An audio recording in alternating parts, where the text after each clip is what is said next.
All right, what's going on YouTube? This is BoxingWave. Welcome to the channel. Make sure you subscribe to the channel. First off, I want to apologize. I haven't been putting out a lot of videos this week and last week. I didn't put out too many videos. I wanted to do this breakdown earlier in the week like I normally do. I did get a chance to go back and watch the first fight again, but I just haven't really had time, man. And I'm not going to be putting out a lot of videos until after probably New Year's, all right? So here and there I'll be putting out videos, but at this time it's just a lot of stuff going on, Christmas shopping, a lot working, a lot of stuff outside of work. I mean, outside of YouTube. All right. So anyway, let's get right into it. I did get a chance to go back and watch the first fight the other day. It's on YouTube, and plus, let me just let you guys know the fight is tonight. It's gonna be tonight at 8 p.m. Eastern on Fox, PBC on Fox. All right. It's not pay per view or anything. It's gonna be on Fox. All right. So make sure you tune in. Um, but I did go back and watch the fight. If you guys were here last year, I did go to see the fight live. A lot of mixed reviews in the building. A lot of mixed reviews on YouTube. There are people that think Charlo was robbed. There are people that think Tony Harrison clearly won the fight. Okay, I know my reviews, was kind of mixed because, I went back and I remember watching it. I remember watching it back then at home, and I said, first thing, I didn't like the commentary. They were very biased towards Jermell. It seemed like all they did was complain. Like 9 out of the 10 rounds, or nine out of the 12 rounds, all they were doing was really complaining about Tony Harrison needing to do more. Like a jab wasn't enough. A jab wasn't enough. But with that jab, he was definitely neutralizing Jermell Charlo. He was. Jermell was coming straight forward in a straight line, and he was getting countered, and he consistently kept getting countered by a jab. He would get countered, he would throw a jab, and Tony would like continuously counter him with his jab. All right, so Charlo was trying to throw the right hand, and listen, whatever he landed the right hand, it definitely was clean. It was effective. It definitely bothered Tony more than whatever Tony landed on Charlo, right? Because Jermell is a harder puncher. He's a knockout artist. At least at this point in his career, he's knocking everybody out. So I get it. But I think as far as consistency, Tony was probably more consistent because he was sticking the jab out there at the bare minimum. If Charlo didn't land anything dramatic in a round, you would have to give that round to Tony because Tony kept landing the jab and popping his head back. All right, so you can go both ways, because you can look at Jermell and say that, well, whenever he landed, it was more effective. And plus, he was the one coming forward. He was the one bringing the pressure. But if you're coming forward and you're not landing and you're missing the majority of the time, it's not really effective. Because Tony may want you to come forward because he wants to counter you, right? So you can't always just look at who's coming forward as the one that's bringing the pressure, or the one that's the ring general, because it's not effective if you're not landing. If you're just coming forward and getting hit, you're not going to get points of coming forward if Tony wants you as part of his game plan. You get what I'm saying? So I think the fight really could have gone either way. It was definitely no robbery. I can see why people picked Charlo, but I can see why people thought Tony won too. I was very surprised that it was a unanimous decision, but I don't think it was no robbery. I think that fight, you really left it up to the judges, not because it went to the 12th round, but was Tony winning enough to take the belt from the champion? No. But was Jermell Charlo doing enough to secure a win, even though he hurt him late? No, not really. And if there wasn't a belt involved, who would you believe won the fight? If we're not basing it on who's the champion, who's not the challenger, who really won the fight? In my opinion, I think Tony was more consistent throughout all 12 rounds, whereas Charlo, he would become explosive. He would land some big shots. But when he didn't land those big shots, I couldn't give him the round because he really didn't do anything but miss a lot. All right. So it could go either way. I'm expecting the second fight to be a little bit different, and I'll tell you why in a second. Now, let's talk about the press conference, everything leading up to this fight. Um, it's a lot of hype for this fight, probably more hype. If we're just talking about non-superstar fighters, this is probably the most hype fight of the year, just based on there were two press conferences because this fight was supposed to happen in June. Okay, the first fight was in December. There's been a lot of talking between the two since the night of that fight. Because before the fight, there was nothing but respect there. You know, Jermell and Jamal normally doesn't like any of their opponents, right? But there was no trash talking between the two. You know, Tony's a nice guy. He's a very respectful guy. This is the first time we've really seen Tony like this. You know, he's usually a cool guy. And Jermell, even though he's not Mr. Friendly, if you're not really talking any trash like Erickson Lubin or Charles Hatley was, he kind of keeps it, you know, he'll talk, but he's not, you know, he wasn't disrespectful. But after the fight and then leading up to the rematch in June, they had a presser and Tony went off. He was starting being disrespectful. And he's a better talker. He's a better talker. He's just better. He's more witty when it comes to trash talk. I mean, he is. Jermell is not, he's not really good at doing the trash talk. You know, Tony was doing the antics. He was more in doing all of that. Jermell has just been kind of pissed off. So Tony pulls out of the fight. He pulls out because of an ankle injury. And leading to this second shot at the rematch, Jermell has brought that up. He's like, listen, there's no evidence, there's no surgery, you didn't have surgery, there's no evidence of you having this injury.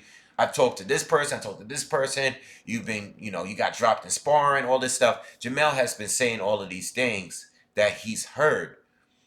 And Tony's reaction of it wasn't, he didn't really do a good job in proving that he really was injured, you know? So, this is the thing, man. As far as who's in whose head, you could really make an argument. You can make an argument that Jermell is emotional. Well, he does act very emotional. The brothers do. They just do. I mean, those are my guys, but I'm not going to sit here and act like they don't act that way. You know, they do. They call it passion. You can call it whatever way you want to call it. Tony has definitely gotten to Jermell Charlo, you know, with the shit that he's been talking, you know? But at the same time, if you really faked an injury, which many people believe you did, like, did you really pull out that fight because you think you weren't ready? Were you not mentally ready? Or were you not physically ready? You know? Even though you won the fight, a lot of people feel that you didn't win the fight. And even in the reaction at the very end of the fight, it seemed like he was very surprised that he won. Now, it may not be because he didn't think he won. It could be just, you know, in your mind, you might be thinking, oh, I think I won, but did the judges see it that way? Because it was a really close fight. So I don't know where Tony is mentally really going into this fight. Even though you won, you didn't dominate. People think that you got a gift. Do you really feel up to this fight? We won't know until tonight. We'll know tonight. I think he's ready, and I think Jermell is ready. I think they both is ready. I don't want to dig too deep into it, but I hope this is a great fight. With all the shit talking they've done, we saw 2 press conferences. We did face-offs. We did, you know, Fox has been really pushing this fight. And so, shout out to Fox. Fox and the PBC have been really doing a good job pushing this fight. You know, they've done a good job. We was talking about last week about Terrence Crawford and the Kavaliauskas fight. You know, where I really didn't think they did that good of a job. But, you know, there's no animosity there. You know, Kavaliauskas is kind of unknown. You know, he's a European fighter, and he doesn't have a big fan base. And Bud, even though he's viewed as a top pound for pound fighter, you know, he's not a big trash talker. You know, I mean, he is if you talk trash to him, but if you don't, he's kind of relaxed and reserved. You know, But I didn't think ESPN and Top Rank did a great job promoting. Like, I think they did a great job promoting this fight here. And I look forward to it. Uh, so let's talk about the fight. I've been watching Jermell fight for a very, very long time, all right? Probably more longer than anyone. I would think that probably longer than anyone on YouTube except Ashley Knuckles. Ashley Knuckles actually knows those guys. He used to do videos on them, but I've been watching Jermell watching both of the twins for a very, very long time. And I've seen a lot of their older fights. And I've seen some of Jermell's issues. Okay. Um, and I've seen what we saw in that last fight against Harrison. I've seen him fight that way and struggle in fights because he was just coming straight forward and he was getting countered. Okay. Jermell is very good when he's boxing other fighters that he boxes better than, like in the Gabe Rosado fight. You know, when you box better than certain fighters, you don't have to come forward. He didn't have to do this against Vanes Monterosian or a Gabe Rosado.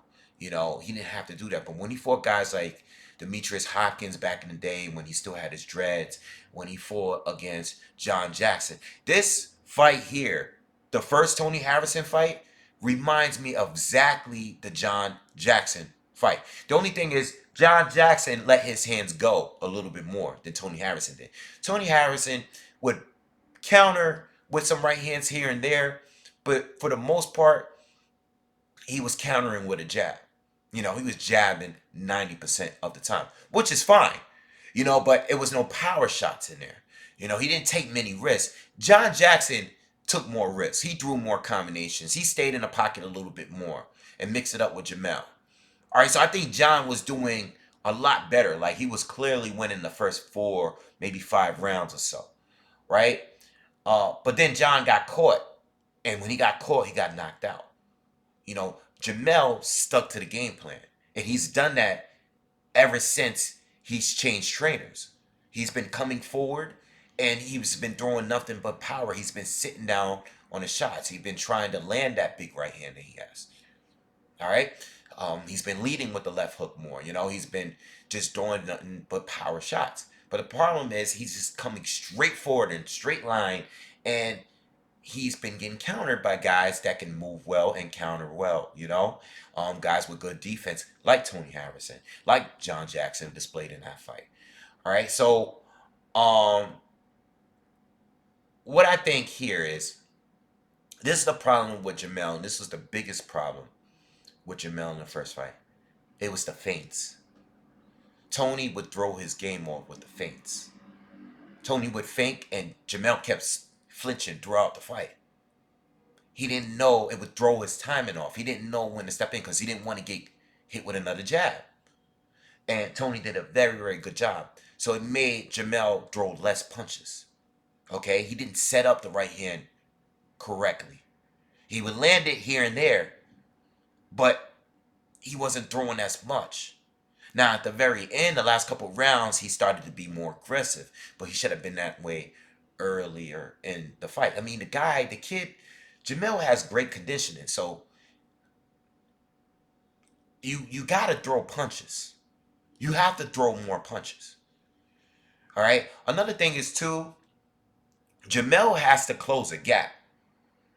You keep that tight, hard guard. Get in. Don't just headhunt or fight long. Close the gap. Work the body a little bit more. Watch out for the counter there, too. You don't want to get caught with a short uppercut or anything like that. But get in there and attack the body a little bit more. Look at how Tony lost against Hurd and Willie Nelson back then. Tony was boxing both of them well, but he was overwhelmed with pressure. Nelson caught him late. Hurd caught him. Not so late, but he caught him. Because he was bringing the pressure. Jermell got to bring the pressure, but he has to open up. He can't be scared to let his hands go. He can't be thinking about just landing the one perfect shot. The one perfect shot will come, but you got to work for it a little bit. You got to set it up right. And You got to work the body. You got to work with some less powerful shots. You know. Now Tony, on the other hand, Tony Tony needs to do what he was doing, like in the first fight. I think. I expect Jermell to come in with more pressure. Right? Everything that I say he needs to do, I expect Jermell to come in and do it. I don't think he's gonna sit there and start fighting on his back foot and start doing all this lateral move. I'm not expecting that from Jermell. I think Jermell's the way he's fighting right now. Now that he's with Derrick James, he's gonna be coming forward and he's gonna be bringing the pressure, just like Errol Spence does. You know, he's gonna be coming forward. He wants to land. He wants to knock out. He wants it because it's personal with him now. You know, he was fighting like this for a minute now, so he's not gonna switch up. It's just that he's gonna get better at what he was doing. Remember, whether you thought he lost a fight or not, he still barely lost a fight.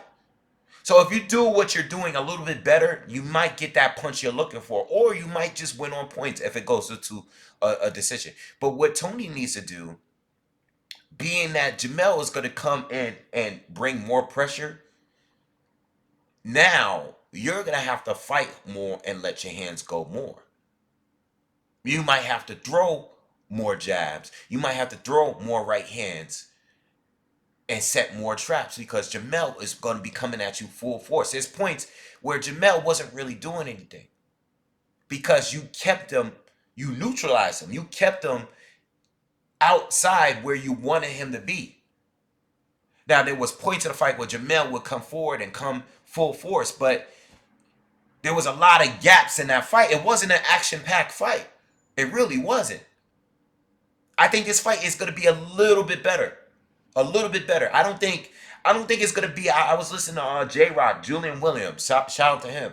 I saw his tweets, you know, and he said, he's like, you know, all this hype behind it. I really don't think this. I think this is going to be a boring fight. I want to say boring, but I don't think there was points where people were booing in the crowd because the thing is, Jermell is coming in.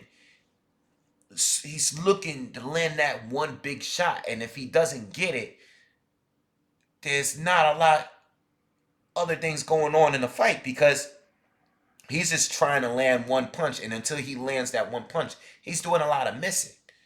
You know, so I think Tony needs to do what he needs to do. Hopefully on his end, his conditioning lasts him until the 12th round. If he tries to bang with him, and let's be real, Tony, you are gonna win a boxing match. If you're gonna win this fight, you're gonna win a boxing match. If you're trying to win by knocking Jermell out, it's probably not gonna happen. So if you're gonna come in there trying to do more than what you did,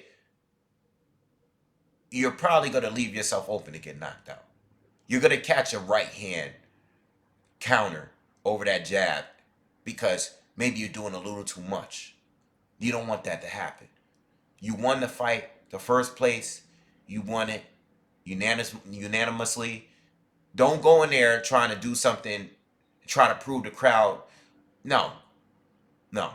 Now you might get you get a different set of judges. I understand you might want to do a little bit more, which is fine. But don't get to a point where you're trying to brawl it out with Jermell Charlo. He is the puncher between you two. You know, regardless of what knockout percentages you guys have right now, Jermell has been fighting better fighters at 154 and knocking them out. Whereas Tony, he's lost to like some of the better fighters he fought. Okay? So let's stick to the game plan. I'll box this kid. If you can happen to hurt him at some point because he's being too reckless, stick to the game plan. But if you can get him out of there, if the opportunity comes, then do what you have to do. But let's be real.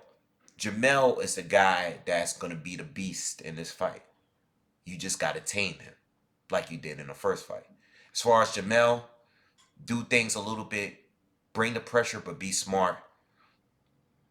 I hope he's working on, you know, how to deal with those feints. I think those feints is what was the major issue. Getting close, work the body, keep throwing something out there. Don't just sit and wait. You know, throw some jabs to the body. You have a beautiful jab. Use the jab. You're gonna get countered at times. That's what Tony does. He's a great counterpuncher. He's a great defender. But you have to outwork him. Let him drop his guard. Land with the right hand. You did in the 12th round. Let's get it in a little earlier in the fight. That's what we need in order for you to win. So Tony needs to tame the beast, and Jermell needs to bring the beast out. I think this fight should be a good one. Um, I personally am going for Jermell by TKO. I think Jermell is going to win this one. All right, I think he's going to stop Tony. I think he's going to bring more pressure. And I think he's going to tweak a few things. All right, but that's my prediction. I think Jermell is going to win by stoppage at some point. All right, TKO. All right, not by one punch knockout. I think by TKO. All right, the ref is going to wave and call it off. But can't sleep on Tony. If Tony happens to win this, it is what it is, man. It is what it is. Tony's a very good boxer, and I think he's the more craftier boxer. So if he wins, I think he wins on points. But I'm gonna go with Jermell winning this one by TKO. That's my pick. All right, so I'll see you guys after the fight. Peace.